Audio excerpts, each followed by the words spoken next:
Maligayang pagbabalik sa Kay Recaps. Ngayon ay ikukwento ko ang isang 2024 action, crime at drama film na pinamagatang Cruel War. Sa isang isla na tinatawag na Yinfan Island ay matatagpuan ang sentro ng kalakaran sa mga ilegal na droga. Hindi na pagtuunan ng pansin ng gobyerno ang nasabing isla, kaya't lumaganap ang kahirapan dahilan upang magtanim ng opium ang mga naninirahan doon at nagpapadala sa ibang bansa. Upang matulungan ang mga residente ng isla, ay nagpadala ng team ang gobyerno upang dalhin ang isang genetically modified seed na lulutas sa kahirapan. Subalit hindi nila inaasahang may mga mersenaryo palang interesado sa kanilang dala, kaya't nagkaroon ng matinding labanan. Pinamunuan ni Shanna ang mga mersenaryo, at natalo ng mga ito ang mga agent ng gobyerno. Sa oras na iyon ay dumating ang isang lalaki, at mag-isa nitong pinigilan ang mga tauhan ni Shanna. Ang lalaking ito ay walang iba kundi si Lee na isang veteran special agent, at ito ay ang kanyang huling misyon. Matapos ang misyon ay nagretiro na si Lee at namuhay ng payapa kasama ang alaala ng kanyang dating asawa. Isang araw ay nakatanggap ng isang mensahe si Lee, at sa kanyang pag-uwi ay naramdaman niyang may sumusunod sa kanya. Buti na lamang at ito ay isang surprise birthday party na plinano ng kanyang mga dating kasama sa trabaho. Nilapitan siya ng dati niyang boss at kinausap tungkol sa pagpapatuloy ng huli niyang misyon. Nalaman ng mga ito na isang kumpanya ang nagbabalak na kawin ang genetically modified seed upang gawing biological weapon na makakasama sa maraming tao. Hindi pumayag si Lee dahil nais na lamang niyang mamuhay ng payapa. Ngunit nabanggit rin ng kanyang boss na kasama sa misyon ang kanyang dating asawa, kaya't naging interesado si Lee. Makikita naman ang dating asawa ni Lee na si Yansin, na kilala palang biology professor sa China. Ang team ni Yansin ay gumawa ng genetically modified seed na kayang mamuhay sa hindi magandang lupa upang malabanan ang kahirapan. Ang isa nilang eksperimento ay gagawin sa In Island na naglalayon ding solusyonan ang problema sa opium. Sa muli ay nagkita ang dating mag-asawa kung saan ay nalaman ni Lina ang kanyang misyon ay samahan si Yansin sa In Island.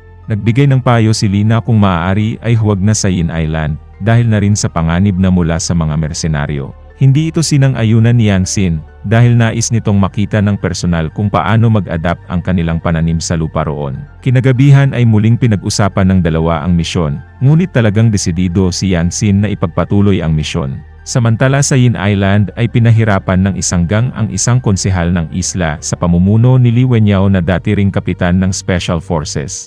Ngayon ay mga ilegal na gawain ang negosyo ni Wenyao, at kasabwat niya ang mga korap na opisyal ng nasabing isla. Ang mga sumasalungat ay pinapahirapan hanggang sa wala nang magawa kundi ang sumali sa kanila.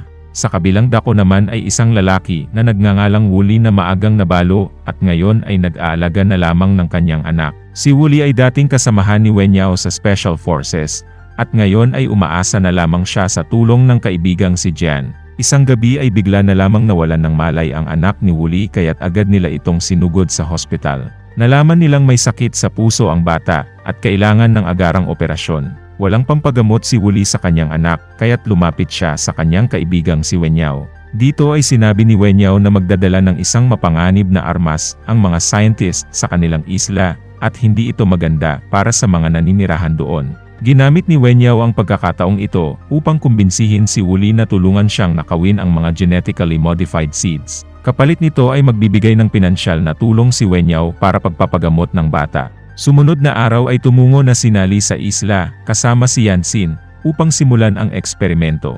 Sa oras na iyon ay dumating rin ang mga mersenaryo, na pinadala ni Wenyao upang kunin ang mga modified seeds. Buti na lamang ay naroroon si Lee at nagawa niyang pigilan ang mga mersenaryo sa kanilang plano. Hindi nagtagal ay nakarating ang grupo sa kanilang laboratory, at pinag-usapan ang kanilang mga gagawin. Naroroon ang ilang opisyal ng isla, kaya't humingi ng aksyon si Lee patungkol sa nakaraang pagtangka sa kanilang buhay. Hindi naman nagustuhan ni Wenyao ang nangyari sa kanyang mga tauhan, ngunit hindi niya ito pinahalata sapagkat maraming reporter na naghihintay sa pagbubukas niya ng bagong pabrika na magko-cover sa kanyang mga ilegal na gawain. Inimbitahan rin ni Wenyao si Wooly upang mas lalong makuha ang loob nito. Matapos ito ay tumungo si Wooly sa templo upang ipanalangin ang namayapang asawa, at humingi na rin ng tawad sapagkat babalik siya sa magulong buhay upang protektahan ang mga tao sa isla. Pagkakataon niya rin ito upang makabayad ng utang na loob kay Wenyao noong iniligtas nito ang kanyang buhay. Sumunod na araw ay nagsagawa ng meeting si Yansin, upang ipaliwanag kung paano ang tamang pagtanim ng genetically modified seeds. Dumating rin si Wenyao habang nakabantay lamang ang grupo ni Lai. Nang ilabas na nila ang kanilang dala, ay bigla na lamang nagkaroon ng kaguluhan, at kinuha agad ito ng tauhan ni Wenyao. Peke pala ang nakuha ng kalaban, dahil nasa pangangalaga ng team ni Lee ang totoong modified seeds. Subalit dumating si Wuli, at madali nitong nakuha ang modified seeds. Nakita ito ni Lee kaya't nagkaroon sila matinding bakbakan ni Wuli. Natigil lamang ito nang hindi sinasadyang tinamaan ng bala si Yansin. Nagmadaling dinala ni Lee si Yansin sa hospital, habang tumakas na rin si Wuli dala ang modified seeds. Pinuntahan si Lee ng mga opisyal ng isla, at nangako ito ng agarang pag-imbestiga sa nangyari. Hindi na kumbinsi ng mga opisyal si Lee hanggang sa mapansin ng kanyang tauhan ang magkaparehong tato ni Lee at Wenyao na nagpapawihatig na pareho itong galing sa Special Forces. Agad tinawagan ni Lee ang kanyang superior upang makakuha ng impormasyon tungkol sa grupo ni Wenyao. Samantala labis naman ang pasasalamat ni Wenyao kay Wuli sa pagkakakuha ng modified seeds. Ngunit dito ay nagsimula ng maghinala ni Wuli nang makita niyang mga modified seeds lamang ng kanyang ninakaw at hindi ito makakaapekto sa mga tao ng isla. Naalala niya ang kalupitan noon ni Wenyao kung saan ay walang awa nitong pinatay ang mga sundalong walang kalaban-laban. Nagkaroon ng meeting kung saan ay nalaman ni Lina ang genes ng dala nilang modified seeds ay matutulungan ang mga katabing halaman upang lumago. Dito na rin nabunyag ang tunay na hangarin ni Wenyan. Nais nitong gamitin ang modified seeds upang mas lalong gumanda ang pagtanim niya ng opium. Hindi nagtagal ay nakita nila ang isang CCTV footage kung saan ay kinidnap ni Shana ang isang professor na nagngangalang Lin Feng. Dadalhin sana ni Shana si Professor Lin Feng sa isla, ngunit nakaengkwentro ng mga ito ang grupo ni Lee. Ngunit nagawang tumakas ni Shana, kasama si Lin Feng patungo sa isang apartment. Nahanap ni Lee ang kinaroroonan ng dalawa, at sinubukan niyang nailigtas ang professor kay Shana. Subalit ng oras na iyon ay dumating si Wuli, at naglaban ang dalawa sa abot ng kanilang makakaya. Kagaya ng nangyari sa una nilang pagtatagpo, ay pinatunayan ni Wuli na isa nga itong matibay na kalaban. Nang tumakas na si Wuli ay naiwan nito ang business card ni Wenyang. Samantala dinala ni Shana si Lin Feng sa bahay ni Wenyang, at doon ay pinatay ang isang tauhan nito na nagtraidor sa kanila. Dito ay lalong napatunayan ni Wuli na ginamit lamang siya ni Wenyang upang mapalago ang kanyang ilegal na negosyo. Ang misyon na kanilang sinamahan noon ay patayin ang mga drug dealers, ngunit ngayon ay isa na si Wenyang sa mga taong kailangan nilang patayin. Para kay Wenyang ay mahinang tao lamang si Wuli, kaya't hindi nito nagawang magtagumpay sa buhay.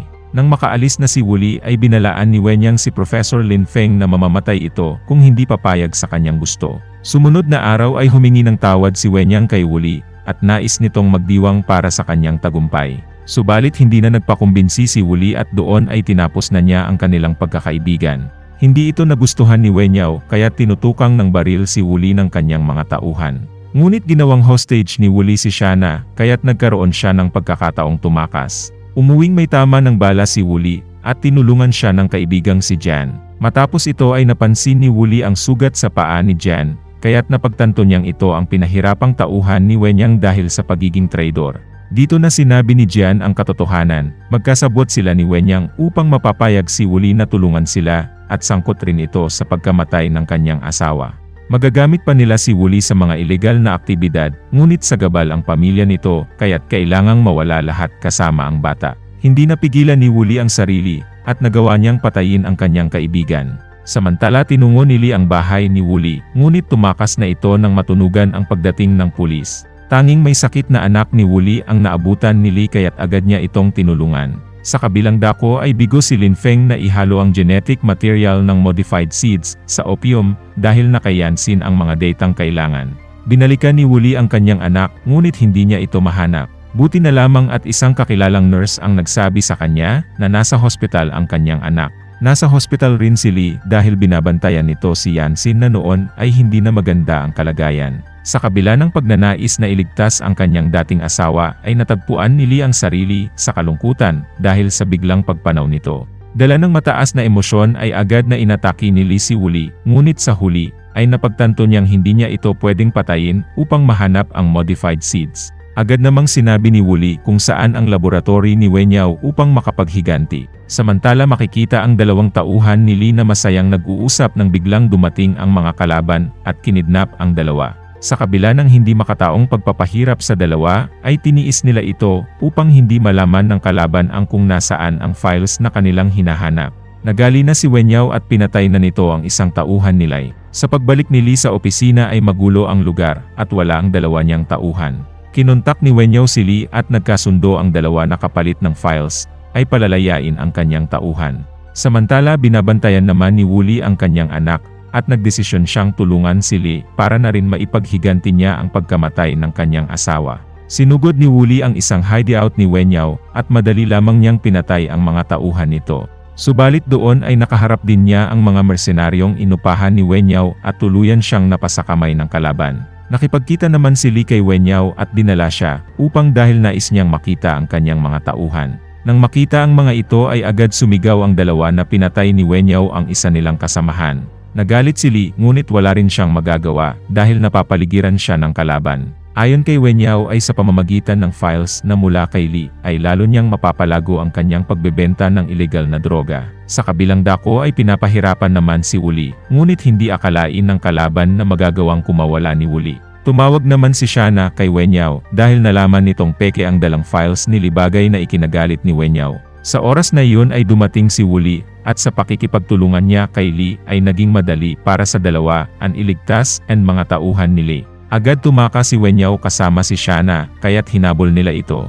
Ang tagpong ito ay umabot hanggang sa isang lumang pagawaan ng droga kung saan ay nakaharap nila ang mas maraming mersenaryo. Sa kabila ng maraming kalaban ay tanging karanasan at tapang ni Wooly at Lee ang kanilang ginamit upang ubusin ang kalaban. Hindi nagtagal ay nakaharap ng dalawa si Wenyao at Shana kung saan ay pinapaalis na ni Lee ang babae upang hindi na madamay sa kaguluhan.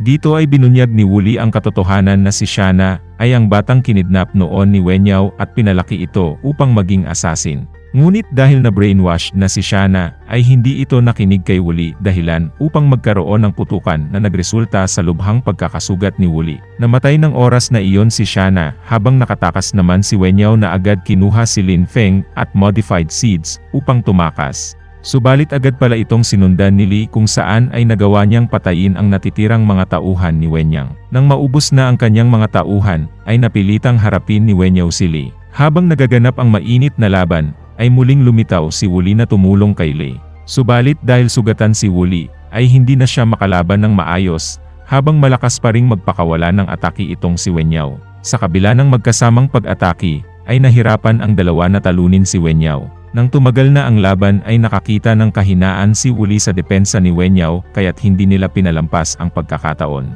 Tuluyan nilang natalo ang kalaban, ngunit makikitang nanghihina si Lee dahil sa kanyang tama ng bala. Naghahabol ito ng hininga hanggang sa tuluyan ng mawalan na ito ng buhay. Sumunod na eksena ay makikita si Wooly na bumalik sa kanyang normal na buhay kasama ang kanyang anak. Naipagamot ang bata sa pamamagitan ng suporta ng gobyerno at dito nagtapos ang isang napakagandang kwento.